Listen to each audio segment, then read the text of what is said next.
9:42 p.m. That was the last digital heartbeat sent from 27-year-old Emma Sinclair's phone. A short text to her mother, "I'm almost home." It was a quiet Tuesday night in early September, the kind of evening no one remembers until they have to. Emma had left her friend's apartment just 20 minutes earlier, said her goodbyes, stepped into her silver Honda Civic, and started the familiar 10-minute drive home through the sleepy suburb of Woodvale, Oregon. She never made it. By morning, panic had bloomed across the Sinclair household. By noon, Emma's phone was off. By the end of the week, the entire town was searching. But no one could explain how a responsible, cautious young woman could vanish in a town with barely 14,000 people. For 5 long years, there was nothing. No trace. No suspects. Just a digital whisper, "I'm almost home." What happened in those missing minutes? The truth, when it came, would shake everything they thought they knew. But before we dive into the details of the story, kindly drop in the comments section the location you are watching from, and push the subscription button for notification on captivating and interesting stories on Chase Narrations. Now let's continue with the story. Emma was the kind of person who remembered birthdays, sent postcards, and baked extra cookies for her neighbors. She worked at a local animal clinic as a veterinary assistant, loved puzzles, and rarely missed a Sunday dinner at her parents' house.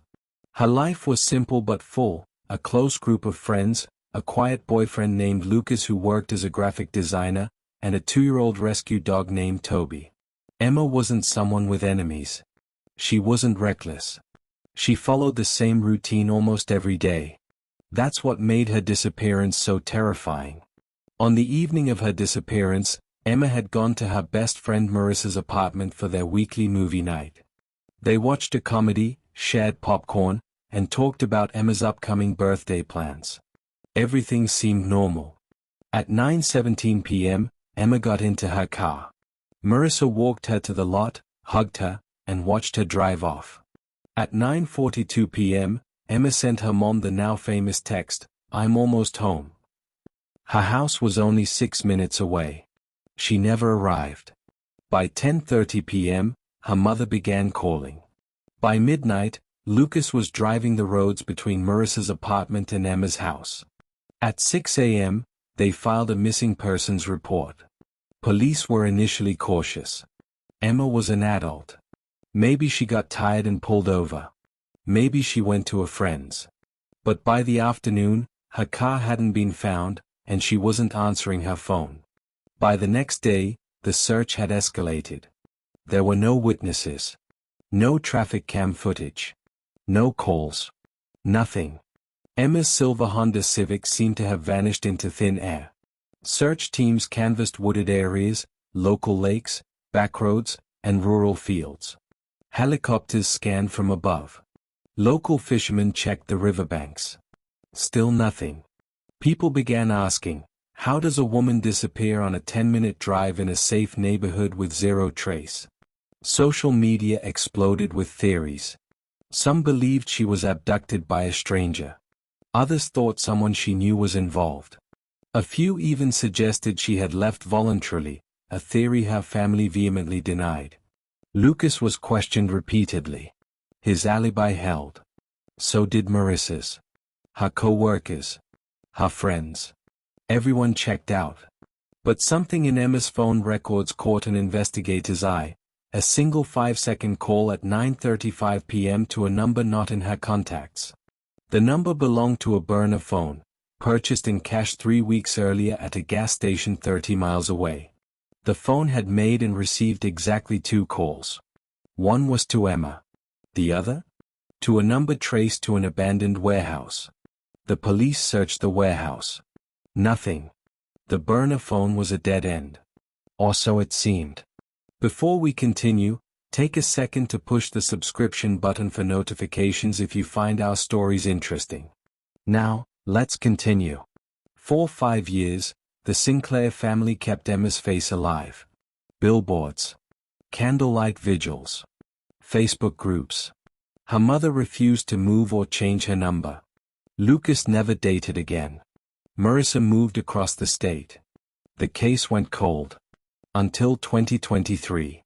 In early March 2023, heavy rains caused a flood in a low-lying wooded area just off a backroad seldom traveled.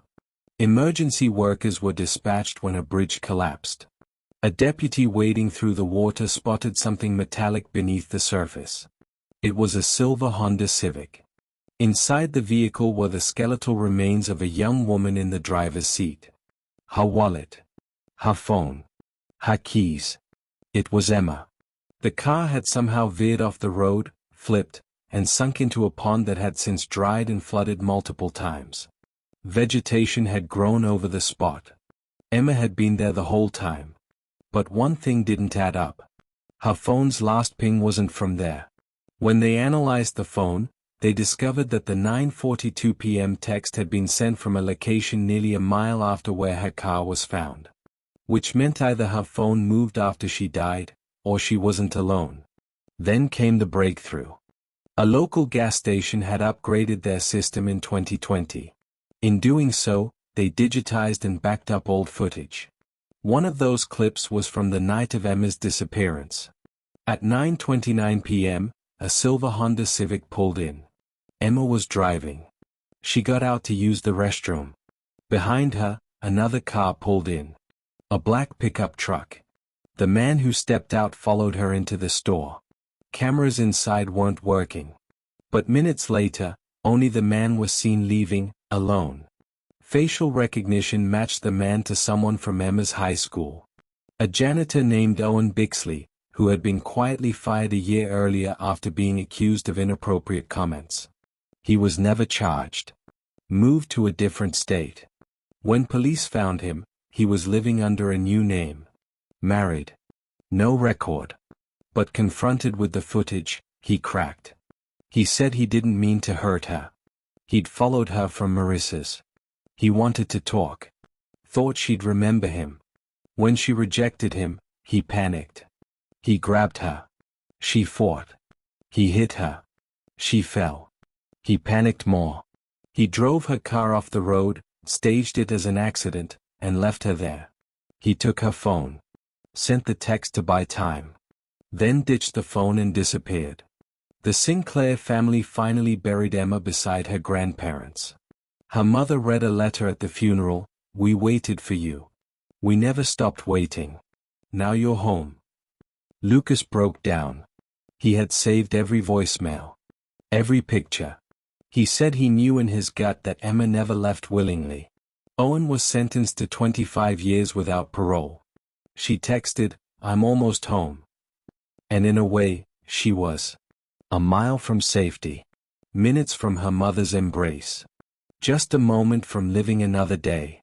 But darkness waits quietly. In parking lots. In gas stations. In the memories of people you forgot. And sometimes, in the places no one thinks to look. Emma Sinclair was almost home. And now, finally, she is. If you enjoyed this episode of Chase Narrations, please like, subscribe, and turn on notifications. Your support helps us continue to share impactful and meaningful content.